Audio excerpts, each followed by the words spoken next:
রেস্টুরেন্টের খুবই স্পেশাল একটা সস হানি মাস্টার সস রেসিপিটা শেয়ার করতেছি, শিখে নিন, অনেক কাজে দিবে।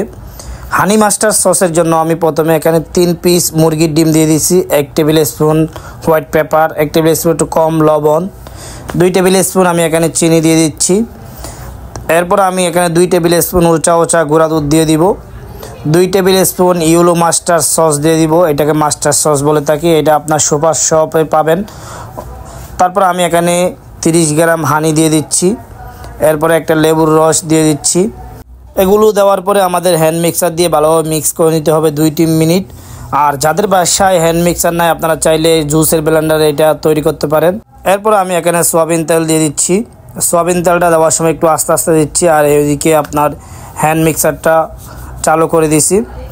এটা দেখবেন আস্তে আস্তে ঘুরতে এক সময় মেয়োনেজটার থিকনেস চলে আসবে, দেখতে পাচ্ছেন এখন হালকা থিকনেস চলে আসে।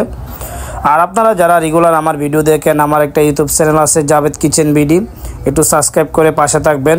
আপনারা দেখেন আমার হানি মাস্টার সসটা মোটামুটি থিকনেস চলে আসছে, আমি একটু পরে এটা উঠিয়ে নিব। হানি মাস্টার সস আপনার যত থিকনেস বেশি হয় তত আপনার খেতেও ভালো লাগে। আমি এখানে 1 লিটারে একটু কম তেল ইউজ করছি, দেখতে পাচ্ছেন আমার সসটা রেডি হয়ে গেছে। দেখেন কি সুন্দর একটা থিকনেস চলে আসছে।